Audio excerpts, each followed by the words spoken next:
Hello दोस्तों, मैं हूं एडवोकेट ईशान, एक्सपर्ट वकील में आपका स्वागत है। दोस्तों, आज हम बात करेंगे ट्रांसफर ऑफ प्रॉपर्टी एक्ट 1882 के सेक्शन 58 के बारे में कि मॉर्गेज क्या है, मॉर्गेजी क्या है, मॉर्गेजर क्या है, मॉर्गेज मनी किसे कहते हैं और मॉर्गेज डीड किसे कहते हैं और मॉर्गेज के कितने टाइप है, कितने टाइप के मॉर्गेज होते हैं। ये सारे सवालों का, ये सारे शब्दों का अर्थ आज हम इस वीडियो में जानेंगे।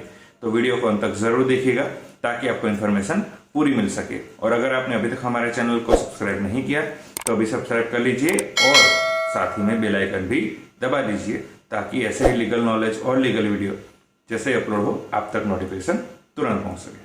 तो चलिए शुरू करते हैं।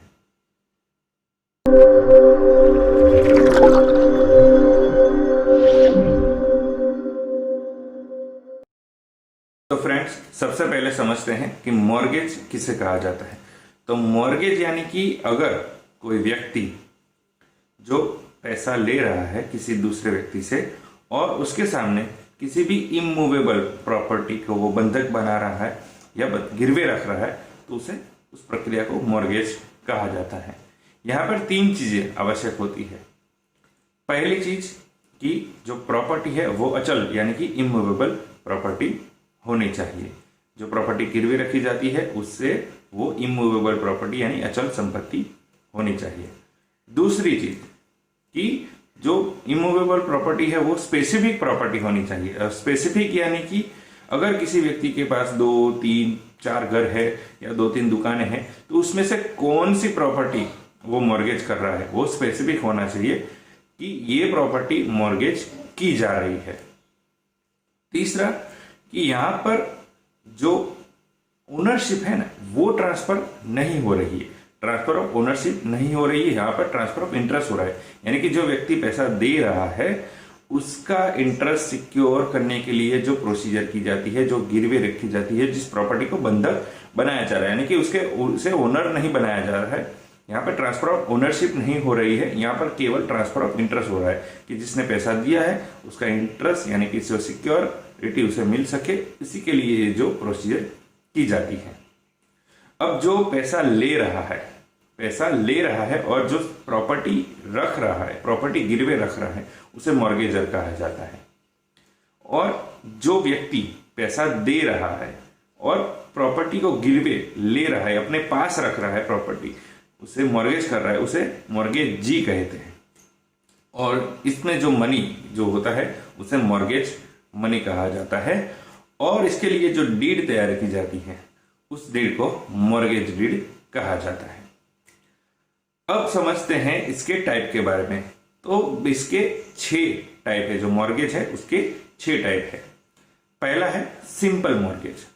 सिंपल मॉर्गेज में क्या होता है कि जो व्यक्ति पैसा लेता है और मॉर्गेज प्रॉपर्टी करता है तो अगर वो किसी कारणवश फेल हो जाता है, पैसा देने में जो टाइम दिया गया था वो निकल जाता है और वो पैसा नहीं पे कर पाता, ऐसी परिस्थिति आती है, तो जिसने मॉर्गेज की है, जिसके पास प्रॉपर्टी मॉर्गेज है, वो व्यक्ति प्रोसीड टू बी सेल यानी कि प्रोसीजर कर सकता है उस प्रॉपर्टी को सेल करने के लिए और अपने पैसे रिकवर करने के लिए। लेकिन यहां पर एक बात ध्यान रखनी है कि वो व्यक्ति डायरेक्ट सेल नहीं कर सकता है, वहां वो उसे कोर्ट के थ्रू उसे सेल करना होगा। जो प्रोसीजर है कोर्ट को न्यायालय की परमिशन लेकर जो प्रोसीजर टू बी सेल यानी कि प्रोसीजर करनी होगी। ये किस कंडीशन में होगी कि जिस व्यक्ति ने पैसा लिया है और वो अब पे नहीं कर पा रहा है तो वो न्यायालय की मंजूरी से, न्यायालय की अनुमति से वो जो प्रॉपर्टी है उसके सेल करने की प्रोसीज कर सकता है। दूसरी जो मॉर्गेज का टाइप है, दूसरा मॉर्गेज का टाइप है वो है मॉर्गेज बाय कंडीशनल सेल। इसमें क्या होता है कि जो व्यक्ति पैसा ले रहा है और प्रॉपर्टी मॉर्गेज कर रहा है वो व्यक्ति सेल कर देता है यानी कि ट्रांसफर कर देता है प्रॉपर्टी। लेकिन जो डीड होती है इसमें यह मेंशन किया जाता है कि अगर इस व्यक्ति ने ये जो पैसा लिया है वो पैसा पूरा वो अगर पे कर देता है तो ये जो सेल है, ये जो डीड है वो वॉइड हो जाएगी यानी कि रद्द हो जाएगी, इसे माना नहीं जाएगा। लेकिन अगर जो टाइम दिया गया है उस टाइम में अगर ये व्यक्ति पैसा नहीं लौटा पाता है तो ये डीड वैलिड मानी जाएगी। लेकिन ये बात यानी कि जो वॉइड की बात है और वैलिड की बात है कि जो वॉइड की बात है कि अगर वो पैसा लौटा देता है तो ये जो है सेल डीड, ये जो डीड है वो कंडीशनल सेल वो वॉइड मानी जाएगी। वो बात उस डीड में मेंशन होनी जरूरी है। तीसरा है मॉर्गेज का टाइप यूजुफ्रैक्चरी मॉर्गेज। अब यूजुफ्रैक्चरी मॉर्गेज क्या होता है कि अगर कोई व्यक्ति है जिसने पैसा लिया और मॉर्गेज जो है संपत्ति वो उसने मूवेबल प्रॉपर्टी मॉर्गेज रखने के लिए दी, लेकिन अब उसके पास पैसा नहीं है, वो लौटाने की परिस्थिति में नहीं, लेकिन उसके पास दूसरी कुछ प्रॉपर्टी है, जैसे कोई और शॉप है, कोई और मकान है, वहां से उसे बेनिफिट आ रहा है, वहां से उसे रेंट आ रहा है, वहां से उसे जो इनकम हो रही है, तो वो क्या करेगा कि जो जहां से उसकी इनकम हो रही है उस प्रॉपर्टी को ये डिलीवर कर देगा किसके पास, मॉर्गेजी के पास, कि जिसके पास उसने जो मॉर्गेज मनी पेंडिंग है इसके लिए उसे वो डिलीवर करेगा। और ये कहा जाएगा कि जब तक प्रिंसिपल मॉर्गेज मनी बाकी है तब तक आप इस जगह से रेंट है या जो बेनिफिट है वो कलेक्ट कीजिए और ये मॉर्गेज मनी को कंप्लीट कीजिए। और जैसे ही मॉर्गेज मनी कंप्लीट हो जाता है उसके बाद ये प्रोसीजर स्टॉप हो जाएगी। यानी कि जो व्यक्ति के पास पहले जो गिरवे रखी गई थी प्रॉपर्टी, अगर उसके लिए वो पैसा नहीं दे पा रहा है तो वो दूसरी अपनी जो प्रॉपर्टी होती है उसे वो डिलीवर करता है कि यहाँ से आप बेनिफिट लीजिए, यहाँ से जो रेंट है वो लीजिए और जो मॉर्गेज मनी है वो उसे कंप्लीट कर दीजिए, प्रिंसिपल अमाउंट है उसे कंप्लीट कीजिए। तो ये होता है तीसरा यूजुफ्रैक्चरी मॉर्गेज। अब चौथा है इंग्लिश मॉर्गेज। इंग्लिश मॉर्गेज यानी कि क्या होता है कि ये वन काइंड ऑफ सेल ही हो जाता है कि जो पैसा ले रहा है वो व्यक्ति पूरी तरीके से जो ट्रांसफर कर देता है प्रॉपर्टी, जिससे पैसा ले रहा है उससे पूरी तरीके से ट्रांसफर कर देता है। इवन रजिस्ट्रेशन का और रजिस्ट्री का भी सारा प्रोसेस इसमें कर दिया जाता है।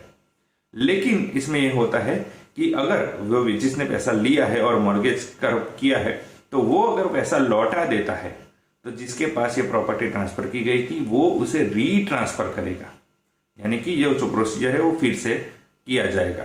तो इसे कहा जाता है इंग्लिश मॉर्गेज कहा जाता है। यानी कि पहले ट्रांसफर की जाती है और अगर पैसा लौटा दिया जाता है तो उसे रीट्रांसफर कर दिया जाएगा प्रॉपर्टी को, इसे इंग्लिश मॉर्गेज कहा जाता है। पांचवा है कि mortgage by deposit by title deeds, यानी कि जो मॉर्गेज के लिए जो प्रोसीजर है अगर वो नहीं करनी होती है तो और पैसों की अर्जेंट जरूरत होती है तो कई बार क्या होता है जो प्रोसीजर है उसमें बहुत सारा टाइम लग जाता है, बहुत सारी फॉर्मेलिटीज कंप्लीट करनी पड़ती है, खर्चा हो जाता है। तो इन सबको बचाने के लिए इसे लाया गया था। हालांकि ये सब जगह पर अप्लाई नहीं है, जैसे कि कलकत्ता, मद्रास और कुछ बाकी शहरों में ही इसे अलाउड है।